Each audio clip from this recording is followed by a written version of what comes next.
This boy buried the bandits and human traffickers with his own hands.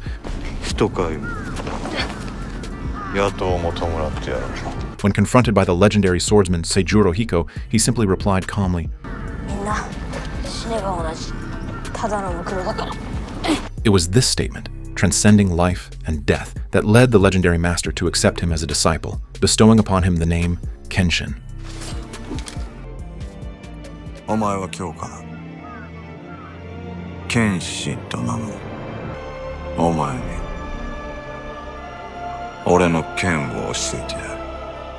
From that moment on, his destiny changed forever. 15 years later, Kenshin suddenly awakens from unconsciousness. Just before this, he had suffered the most devastating defeat of his life. He was trampled underfoot and mercilessly humiliated by Makoto Shishio, while Kaoru plummeted into the vast sea before his very eyes, her fate unknown. Thinking of Kaoru, Kenshin quickly grabs his reverse blade sword and rushes out of the house. Outside, the man chopping firewood turns out to be his long-lost master, Seijuro Hiko, whom he hasn't seen in 15 years. Hiko explains that while gathering driftwood along the shore, he accidentally discovered Kenshin washed up on the beach, barely alive. Desperately, Kenshin asks if anyone else survived, only to be met with his master's cold sarcasm. Having been unconscious for 3 full days, drifting at sea for so long, it was already a miracle that he survived. Upon learning that Kaoru remains missing, despair floods Kenshin's face. Seijuro Hiko gazes at him, just as he did when they first met 15 years ago. His words pierced Kenshin deeply, transporting him back to his childhood, back to the endless days of digging graves and burying the dead. Before countless cold corpses, he relived the never-ending cycle of atonement. To end this once and for all, to defeat Shishio, Kenshin makes a resolute request. He explained to his master the immense threat posed by Shishio. This man who had succeeded him as the Shadow Assassin was now attempting to overthrow the entire nation through terror and slaughter. Stopping him was a mission he could not shirk. Seeing the earnest look in Kenshin's eyes, Seijuro Hiko finally nodded, but on the condition that Kenshin must prove to him how much he has grown over these past 15 years.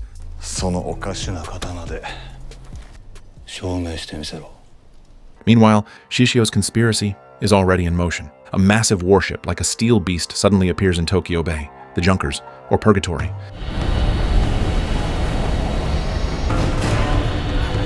Without warning, it opens fire on coastal villages. In an instant, flames light up the sky. Civilians are killed and injured in great numbers, plunging the region into panic.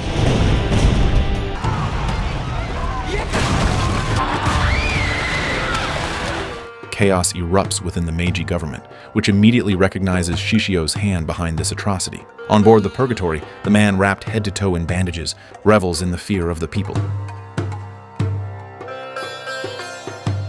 Back in Kyoto, Kenshin's friends are gripped by anxiety. Sanosuke fears the worst for Kenshin and Kaoru. Meanwhile, Misao and the others from the Hidden Watchers mourned their leader Aoshi's transformation.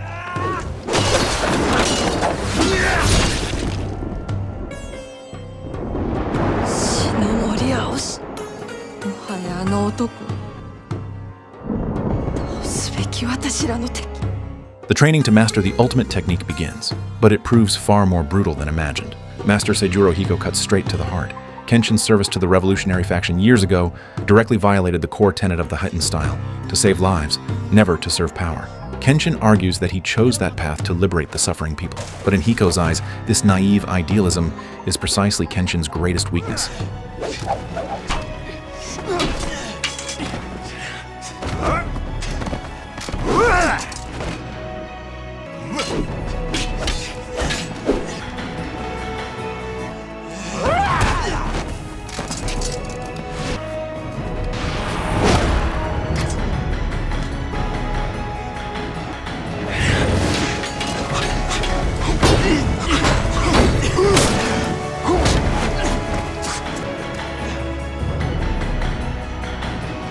Meanwhile, Shishio's men capture a fisherman and force him to reveal the news that Kenshin was found washed ashore. Shishio grins wickedly, another sinister plan forming in his mind. He then personally invites Home Minister Ito Hirobumi aboard the Purgatory for negotiations. The banquet was fraught with hidden danger. Shishio executed an insolent official on the spot, making a brutal example of him. He mercilessly exposed the government's hypocrisy. Shishio confronted Ito Hirobumi, demanding to know if his own horrific burning, leaving him disfigured, was also justified as politics. His burned skin could no longer sweat, forcing Shishio to endure constant fiery agony. This torment had transformed him into a demon. He then issued a mad ultimatum to the government. They must personally execute their former asset, Batusai the Manslayer, thereby exposing the Meiji government's hypocritical facade.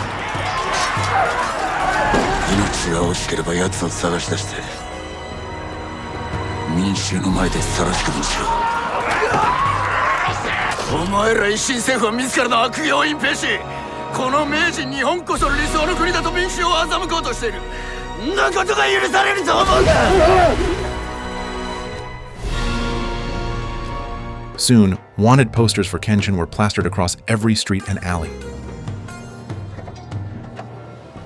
Under Shishio's threat, the government's higher-ups chose to sacrifice Kenshin, casting him aside as a pawn to buy themselves time. This decision filled Saito Hajime, though a policeman, a man who still cherished the samurai's honor, with utter contempt. The good news was that Sanosuke and Yahiko saw the wanted poster and confirmed Kenshin was still alive. Even more joyfully, they found Kaoru at a clinic, rescued by fishermen after being washed ashore.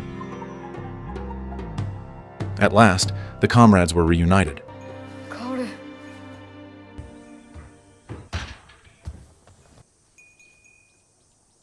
What?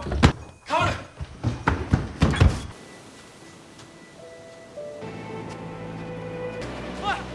What? They decided to return to Tokyo immediately to protect their home. Meanwhile, Kenshin's training had reached its most intense phase. Again and again, he was knocked down by his master, struggling through mud and blood.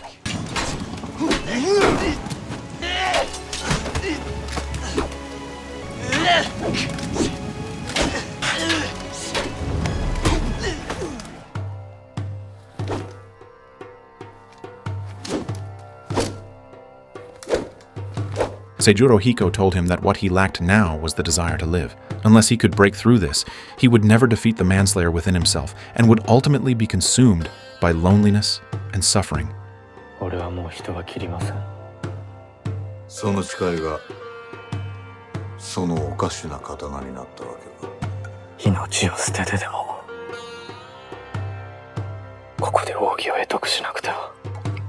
To force his disciple's potential to the surface, Seijuro Hiko resolved to deliver a fatal blow. As a master, he would bring final release to the monster known as Batusai. Confronted with his master's unrestrained killing intent, Kenshin experienced absolute terror of death for the first time. He had thought he was long prepared to die, but in that moment between life and death, the instinct to survive screamed within him.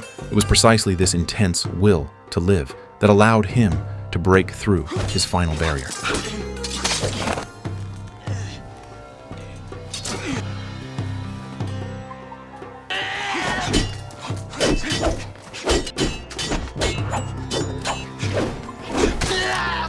Seijuro Hiko explained that Kenshin always tried to protect others through self-sacrifice, yet failed to see that such an act would only leave those who remained behind with endless sorrow. His life did not belong solely to him. Only when he truly understood the weight of life could the path to the ultimate technique finally open before him. With training complete, Kenshin prepared to bid farewell to Seijuro Hiko and head to the battlefield. At that moment, Misao of the Hidden Watchers arrived with urgent news. She brought not only the good tidings of Kaoru's survival, but also the dire situation, Shishio's threat to the government, and the manhunt for Kenshin. At parting, Seijuro Hiko gave one final warning. The will to live is stronger than anything. Never recklessly throw away your life. Yet the road to departure was not smooth. At the entrance to the secret path leading to Tokyo, Aoshi Shinomori blocked his way. To stop Aoshi from descending into the demon path, Okina of the Hidden Watchers stepped forward to intercept him. Aoshi had only one goal, to stake his title as the strongest and claim the head of Batusai.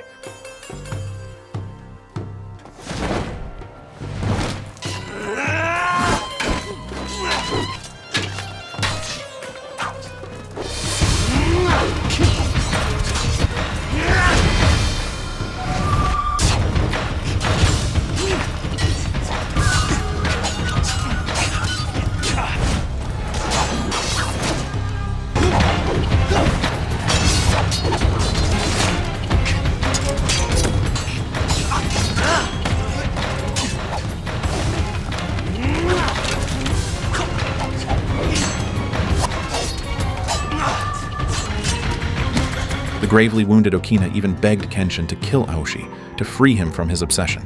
Kenshin confronted Aoshi. Why had he chosen to descend into the demon's path himself? In the heat of battle, Misao, disregarding her own safety, used concealed weapons to block Ayoshi's attacks. She declared resolutely that Aoshi was no longer the leader she once revered.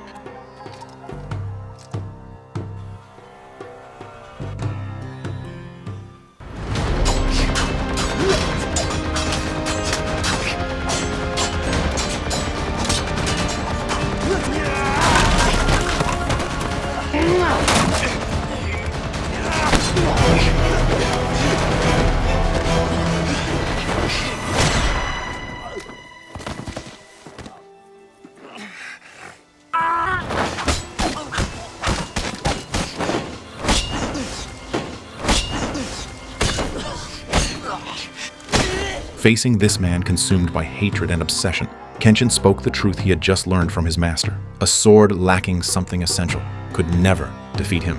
In the end, Kenshin defeated Aoshi with a sword technique imbued with the profound weight of life. But he did not take Aoshi's life. He told Aoshi that if one day Aoshi found what he had lost and still sought the title of strongest, he would be ready to fight any time. The battle ended. Okina was on the brink of death.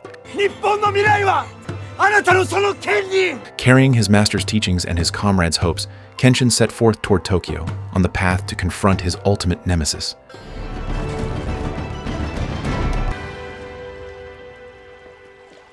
After returning, Kenshin met Megumi Takane, who had been waiting for him all this time. A simple greeting carries deep concern and emotion. Kenshin declares his purpose. He must personally stop Shishio, the man attempting to overthrow the new era by force. Megumi understands his resolve, but as a doctor, she cares most about Kenshin's safety. Her words, "Before saving others, remember to protect yourself," unexpectedly echo his master's teachings. A warm current rises in Kenshin's heart. Megumi retrieves for him his familiar red kimono. It is more than just clothing. It is the symbol of his identity as Kenshin Himura, the wandering swordsman. Dressed in the red kimono, Kenshin arrives at the Kamiya dojo. Here, he intends to settle accounts with his past. Kaoru looks at him and reminds him of the true essence of Kamiya Kashinryu. She tells Kenshin that the sword is an instrument to save lives, not a tool for killing. Before departing, Kenshin entrusts Kaoru and Yahiko to Megumi's care, fully aware that his journey ahead is likely a path from which he may never return. Yet before they can even step out of the dojo, a large force of police officers crashes through the doors. Faced with the encirclement, Megumi steps forward fearlessly, denouncing the government's betrayal and treachery. Kenshin is deeply grateful for her courage, but refuses to drag anyone else into danger.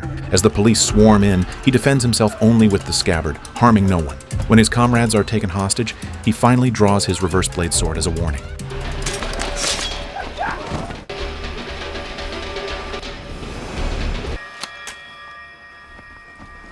But in the end, Kenshin lowers his weapon and surrenders.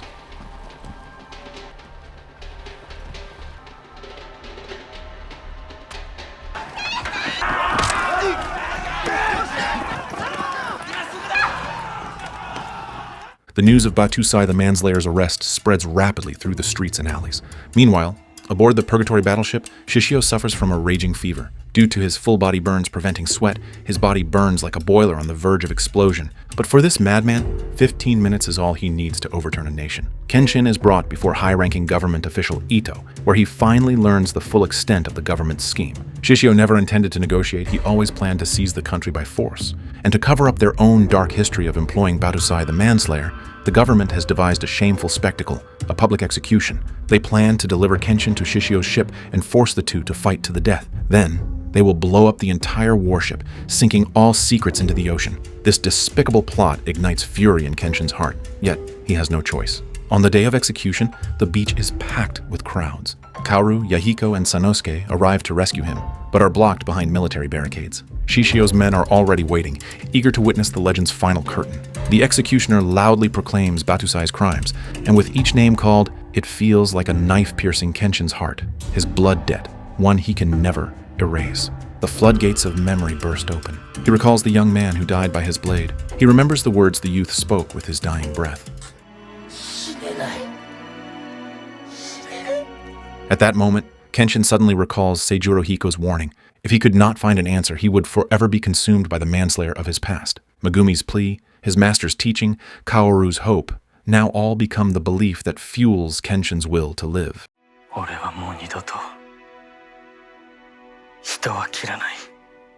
Just as the manslayer's blade is about to fall, a farce shatters the false trial. Saito Hajime's men storm in, returning the reverse blade sword to Kenshin. In the chaos, Sanosuke breaks through the encirclement, fighting side by side with Kenshin.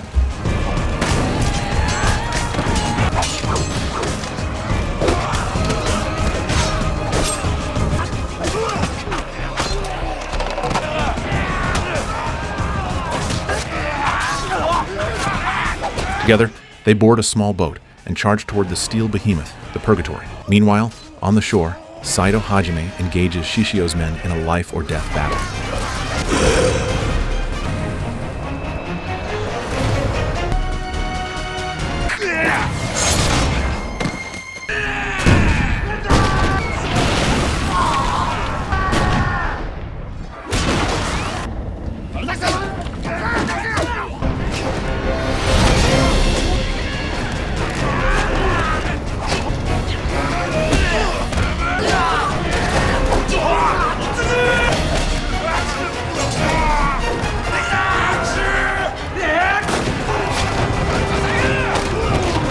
Government artillery begins to roar. Just as expected, they intend to bury everyone together.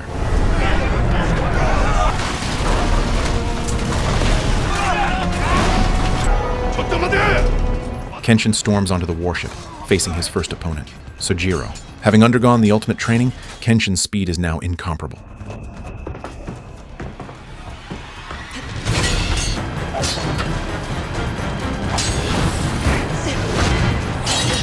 Their rapid slashes fill the ship's cabin with a dazzling storm of blades and light. Faced with Kenshin's sword intent, born of selfless protection, Sojiro proved utterly defenseless.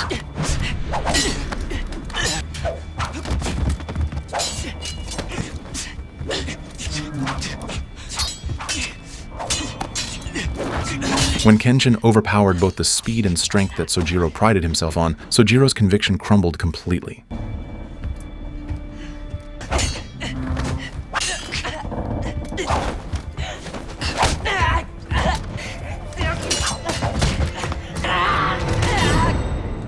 This emotionless boy finally reclaimed his lost self, screaming in agonized awakening. Kenshin spared his life, simply telling him that the true answer must be sought throughout one's entire life.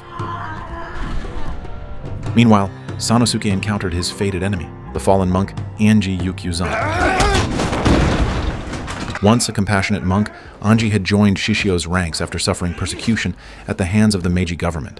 Like Shishio, he harbored deep hatred toward this hypocritical regime. Though Sanosuke also despised the government, he could not tolerate anyone destroying the hard-won peace.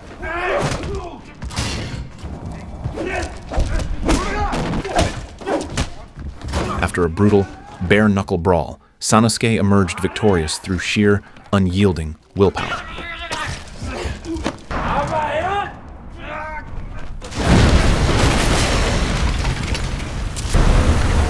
Having defeated their respective foes, Kenshin finally reached the core of the Purgatory. Guarding it was Hoji Satojima, the keeper of Shishio's armory. At that moment, Shishio appeared. The battle erupted instantly. Shishio's swordsmanship was bizarre and tyrannical. His blade, soaked in human fat, could ignite into flames.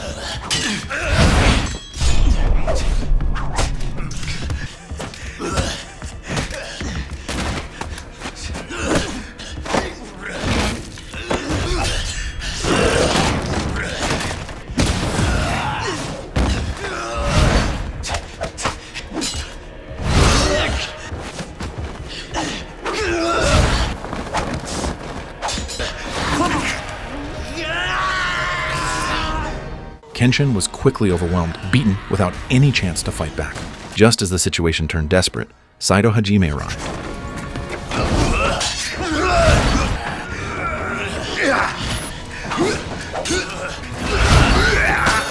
His ultimate technique struck like thunder, but still failed to land a single blow on Shishio. Moments later, Sanosuke charged in as well. Yet his powerful fists were rendered meaningless against Shishio, and he too was swiftly knocked down.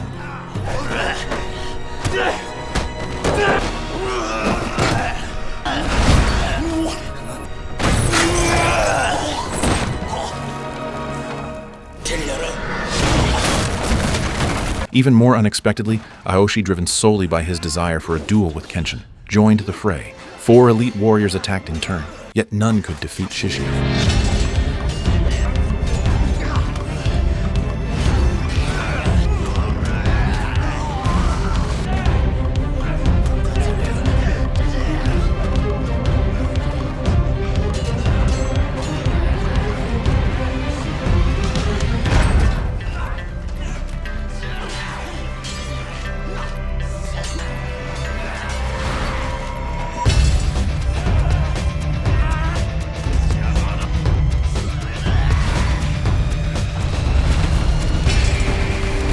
He stood like an insurmountable mountain, filling them all with despair.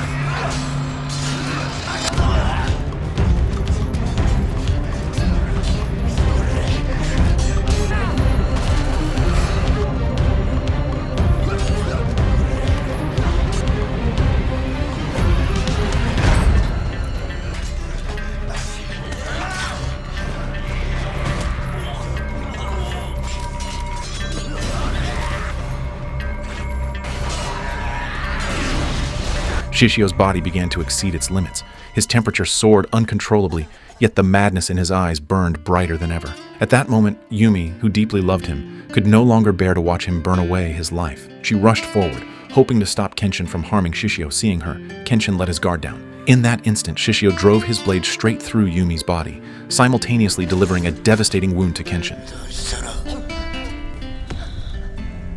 To Shishio, Yumi had used her life to create an opening for victory. That was her greatest work.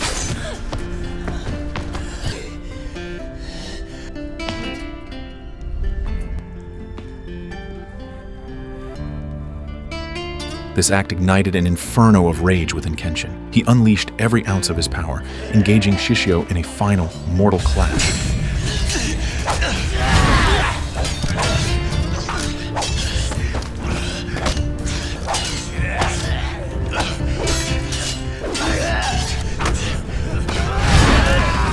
Channeling all his conviction into a single strike, Kenshin executed the ultimate secret technique of the Hitten style.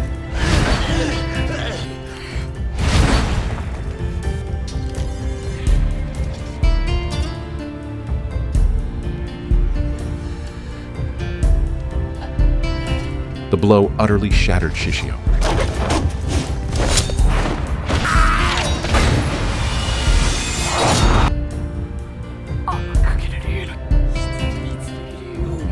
Yet Shishio refused to admit defeat. He roared that it was the era itself that had chosen Kenshin, not that he himself had lost.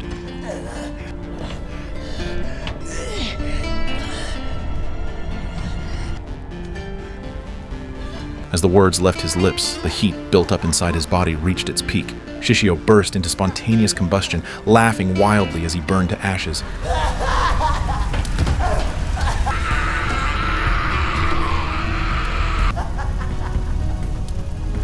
With Shishio's destruction, the purgatory began to...